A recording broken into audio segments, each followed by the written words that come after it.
भारत के व्यापारिक संबंध यूरोप के साथ बहुत पुराने यूनानियों के जमाने के हैं। मध्यकाल में यूरोप और दक्षिण पूर्व एशिया के साथ भारत का व्यापार अनेक मार्गों से चलता था। एशिया में इस व्यापार का अधिकांश भाग अरब व्यापारियों और जहाजियों द्वारा चलाया जाता था और इसके भूमध्य सागरीय और यूरोपीय भाग पर इटली वालों का लगभग एकाधिकार था। एशिया का माल यूरोप तक पहुंचने से पहले अनेक राज्यों और हाथों से गुजरता था, फिर भी यह व्यापार बहुत लाभदायक होता था। 1453 में उस्मानिया सल्तनत ने जब एशिया माइनर को जीत लिया और कुस्तुनतुनिया पर अधिकार कर लिया तो पूर्व और पश्चिम के बीच के पुराने व्यापारिक मार्ग तुर्कों के नियंत्रण में आ गए। इसके अलावा यूरोप और एशिया के व्यापार पर वेनिस और जेनेवा के व्यापारियों का अधिकार था और वे पश्चिमी यूरोप के नए राष्ट्रों, खासकर स्पेन और पुर्तगाल को इन पुराने व्यापारिक मार्गों से होने वाले व्यापार में भागीदार नहीं बनाना चाहते थे। इसलिए पश्चिमी यूरोप के देश और व्यापारी भारत और इंडोनेशिया के स्पाइस आइलैंड, मसाले के द्वीप के लिए नए और अधिक सुरक्षित समुद्री मार्गों की तलाश करने लगे। स्पाइस आइलैंड मसाले के द्वीप को तब ईस्ट इंडीज के नाम से जाना जाता था। उनकी मंशा व्यापार पर अरबों और वेनिस वासियों के एकाधिकार को तोड़ना, तुर्कों की शत्रुता मोल लेने से बचना और पूर्व से सीधे व्यापार संबंध स्थापित करना था। चूंकि 15वीं सदी में जहाज निर्माण और समुद्री यातायात में बहुत प्रगति हुई थी, इसलिए वे ये काम करने में अच्छी तरह समर्थ थे। इसके अलावा पुनर्जागरण ने पश्चिमी यूरोप के लोगों में दुस्साहसी कार्य करने की भावना खूब भर दी थी। इस दिशा में पहला कदम पुर्तगाल और स्पेन ने उठाया। इन देशों के नाविकों ने अपनी अपनी सरकारों की सहायता से और उनकी आज्ञा पर भौगोलिक खोजों का एक महान युगारंभ किया। 1494 में स्पेन का कोलंबस भारत को खोजने निकला था, लेकिन वह अमेरिका की खोज कर बैठा। 1498 में पुर्तगाल के वास्को डी गामा ने यूरोप से भारत तक का नया और पूरी तरह से समुद्री मार्ग ढूंढ निकाला। वो केप ऑफ गुड होप होते हुए अफ्रीका का पूरा चक्कर लगाकर कालीकट पहुंचा। वह जिस माल को लेकर वापस लौटा वह पूरी यात्रा की कीमत के 7 गुना दामों पर बिका। इन और ऐसे ही दूसरे समुद्री मार्गों की खोजों ने विश्व के इतिहास में एक नए अध्याय का सूत्रपात किया।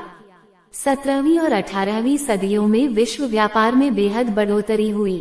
यूरोप को अब एक खूब लंबा चौड़ा अमेरिकी महाद्वीप उपलब्ध हो गया और यूरोप और एशिया के संबंध पूरी तरह बदल गए। 15वीं सदी के मध्य में अफ्रीका में यूरोपीय देशों ने प्रवेश किया तो उससे भी उनको आरंभिक पूंजी निर्माण का एक प्रमुख स्रोत प्राप्त हुआ। आरंभ में विदेशियों को अफ्रीकी सोने और हाथी दांत ने आकर्षित किया, परंतु बहुत जल्द ही गुलामों का व्यापार अफ्रीका के साथ व्यापार का प्रमुख भाग बन गया।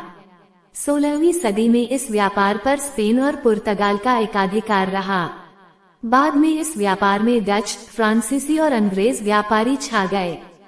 खासकर 1650 के बाद अनेक वर्षों तक हजारों अफ्रीकियों को गुलाम बनाकर वेस्ट इंडीज और उत्तरी तथा दक्षिणी अमेरिका में बेचा जाता रहा। कारखानों का माल लेकर गुलामों का व्यापार करने वाले जहाज यूरोप से अफ्रीका पहुंचते, अफ्रीका के तटों पर नीग्रो लोगों से माल की अदला बदली करते, फिर इन दासों को लेकर अटलांटिक पार करते, वहां बागानों और खदानों की औपनिवेशिक पैदावार से उनकी अदला बदली करते और फिर इस माल को यूरोप में बेच देते। तिकोने व्यापार से होने वाला यही बेपनाह मुनाफा था जिस पर इंग्लैंड और फ्रांस की व्यापारिक श्रेष्ठता स्थापित हुई।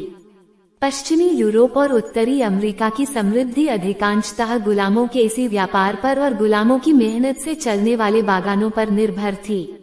इसके अलावा दास व्यापार और दासों की मेहनत से चल रहे बागानों के मुनाफे से ही वो पूंजी बनी जो 18वीं और 19वीं सदी की औद्योगिक क्रांति में काम आई। बाद में भारत से ले जाई गई दौलत ने भी ऐसी ही भूमिका निभाई। 16वीं सदी में ही यूरोप के व्यापारियों और सैनिकों ने एशियाई देशों में घुसने और फिर उनको अधीन बनाने का लंबा सिलसिला शुरू किया। बेहद मुनाफा देने वाले पूर्वी व्यापार पर लगभग 1 सदी तक पुर्तगाल का एकाधिकार रहा। भारत में भी पुर्तगाल ने कोचीन, गोवा, दमन और दयू में अपने व्यापारिक केंद्र खोले। पुर्तगालियों ने आरंभ से ही व्यापार के साथ शक्ति का भी प्रयोग किया। इस काम में उन्हें समुद्र पर राज करने वाले अपने हथियारबंद जहाजों की श्रेष्ठता से मदद मिली। जमीन पर भारत और एशिया की सैनिक शक्ति बहुत अधिक थी, मगर उनके मुकाबले मुट्ठी भर पुर्तगाली सैनिक और जहाजी समुद्र में अपनी स्थिति बनाए रखने में सफल रहे। मुगलों की जहाजरानी के लिए खतरे पैदा करके वे मुगल सम्राटों से भी अनेक व्यापार संबंधी छूट लेने में सफल रहे। गोवा पर 1510 में अधिकार करने वाला अल्फांसो डी अल्बुकर्क जब वायसरॉय था, तब फारस की खाड़ी में स्थित हरमुज से लेकर मलाया में स्थित मलक्का और इंडोनेशिया के स्पाइस आइलैंड तक एशिया के पूरे समुद्र तट पर पुर्तगालियों ने अधिकार जमा लिया। उन्होंने भारत के तटीय क्षेत्र पर भी कब्जा कर लिया। अपना व्यापार व अधिकार क्षेत्र बढ़ाने और यूरोपीय प्रतिद्वंद्वियों से अपने व्यापारिक एकाधिकार को सुरक्षित रखने के लिए वह लगातार लड़ाइयां लड़ते रहे। समुद्री डकैती और लूटपाट में भी वे पीछे नहीं रहे। अमानवीय अत्याचार करने और अव्यवस्था फैलाने में उनका भी हाथ रहा। उनके बर्बर व्यवहार के बावजूद भारत में कुछ इलाकों पर उनका कब्जा लगभग 1 सदी तक बना रहा। इसका कारण ये था कि खुले समुद्र पर उनका राज चलता था।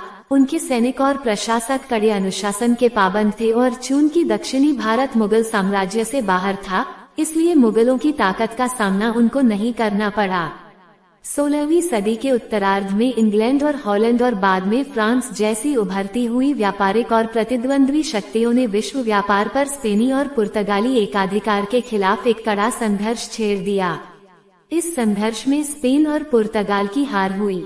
अब अंग्रेज और डच व्यापारी केप ऑफ गुड होप होकर भारत जाने वाले रास्ते का प्रयोग करने लगे और पूर्व में अपना साम्राज्य बनाने की दौड़ में शामिल हो गए। अंत में इंडोनेशिया पर डच का और भारत, श्रीलंका और मलाया पर अंग्रेजों का अधिकार हो गया। 1602 में डच ईस्ट इंडिया कंपनी की स्थापना हुई और डच संसद ने एक चार्टर स्वीकार करके कंपनी को युद्ध छेड़ने, संधियां करने, इलाके जीतने और किले बनाने के अधिकार दे दिए। डचों की खास दिलचस्पी भारत में नहीं बल्कि इंडोनेशिया के जावा, सुमात्रा और स्पाइस आइलैंड जैसे द्वीपों में थी, जहां मसाले खूब पैदा होते थे। जल्द ही उन्होंने मलय जलदमरुमध्य और इंडोनेशियाई द्वीपों से पुर्तगालियों को खदेड़ दिया और 1623 में इन क्षेत्रों पर अधिकार करने के प्रयास कर रहे अंग्रेजों को हराया। उन्होंने पश्चिमी भारत में गुजरात के सूरत, भड़ौच, कैबे और अहमदाबाद, केरल के कोचीन, मद्रास के नागपत्तनम, आंध्र के मसूलीपट्टनम, बंगाल के चिंसुरा, बिहार के पटना और उत्तर प्रदेश के आगरा नगरों में भी व्यापार केंद्र खोले। 1658 में उन्होंने पुर्तगालियों से श्रीलंका को भी जीत लिया। एशियाई व्यापार पर अंग्रेज व्यापारियों की लालच भरी निगाहें भी जमी थीं।